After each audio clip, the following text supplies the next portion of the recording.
নমস্কার বন্ধুরা, তোমরা সবাই কেমন আছো? আশা করি তোমরা সবাই ভালো আছো। মৌসুমি হেসেল থেকে মৌসুমি, আমিও ভালো আছি। আজকে আমি তোমাদের রুই মাছের পাতুরি করে দেখাবো। দেখো এখানে 4 পিস রুই মাছ আছে, আমি নুন হলুদ মাখিয়ে রেখেছি। আর পাতুরি করতে কি কি লাগছে সেগুলো আমি দেখিয়ে দিচ্ছি। প্রথমেই কলা পাতা, দেখো আমি কলা পাতাগুলোকে ধুয়ে নিয়েছি। এবার আমি নিয়েছি আলু কুচিয়ে, দেখো আলু কুচিয়ে নিয়েছি, একটু পেঁয়াজ আর 2টো কাঁচা লঙ্কা চিড়ে নিয়েছি। আর এখানে রয়েছে কাশ্মীরি রেড চিলি পাউডার, নুন, হলুদের গুঁড়ো, ধনের গুঁড়ো। আর এখানে রয়েছে পেঁয়াজ রসুন পেস্ট, লঙ্কা পেস্ট।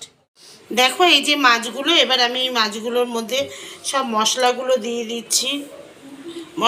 দিয়ে দিচ্ছি।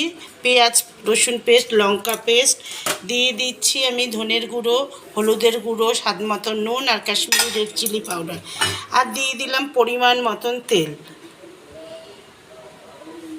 দিয়ে আমি সব মশলাগুলো একবারে মাছের সঙ্গে মাখিয়ে নিচ্ছি। দেখো মশলাগুলো একদম সব মাছের সঙ্গে মাখিয়ে নিয়েছি। এবার যে পেঁয়াজ আর আলু কাটা আছে সেগুলো আমি ভালো করে মিশিয়ে নিচ্ছি মাছের সঙ্গে আর মশলার সঙ্গে।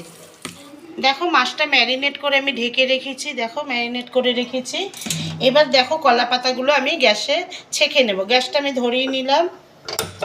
এবার যে কলা পাতাগুলো আছে দেখো আমি ধুয়ে নিয়েছি। কলা পাতাগুলো অনেক দিন হয়েছে এনেছি, দেখো হলুদ হলুদ হয়ে গেছে। কলা পাতাগুলো এইভাবে ছেঁকে নিতে হয়। যে কলা পাতাটা ছেঁকে নিয়েছি তার মধ্যে আমি তেল দিয়ে ভালো করে মাখিয়ে নিচ্ছি। দেখো তেল দিয়ে ভালো করে কলা পাতাটাকে মাখিয়ে নিলাম। দেখো একটা লোহার কড়াই নিয়েছি, লোহার কড়াইয়ের মধ্যে তেল লাগানো কলা পাতাটা দিয়ে দিয়েছি, আমি গ্যাসটাও ধরিয়ে রেখেছি। এবার মাছগুলো আমি দিয়ে দিচ্ছি, মাছ আলু সব মাছগুলো কিন্তু দিয়ে দিয়েছি। এবার 2টো যে কাঁচা লঙ্কা চিড়ে নিয়েছি সেই কাঁচা লঙ্কা 2টো দিয়ে দিলাম, ঢাকনাটা তুলে নিলাম। আমি কিন্তু আজকে মাছ পাতুরি করে দেখাচ্ছি।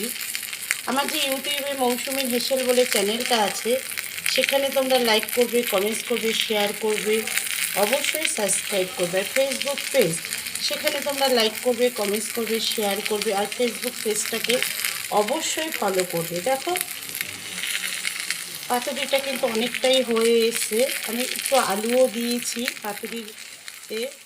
ঠিক আছে, এবার উপরের পিঠটা আমি নিচে দেবো, তার জন্য আমি আরও 2টো কলা পাতায় তেল লাগিয়ে নিয়েছি। এবার আমি উপরের কলা পাতা চেঞ্জ করে নিয়েছি, উপরের পিঠটা নিচে দিয়েছি, নিচের পিঠটা উপরে দিয়ে দিয়েছি।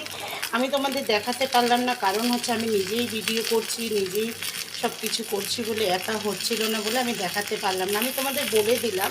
আমি একটা প্লেট নিয়েছি, প্লেটের মধ্যে আলতো করে তুলে নিয়ে থালাটাকে, তারপরে তেল লাগানো যে কলা পাতা আছে সেটাকে ভালো করে ধরে এপিট করে উল্টে নিয়েছি। উপরের পিঠটা নিচে চলে গেছে আর নিচের পিঠটা উপরে চলে এসেছে।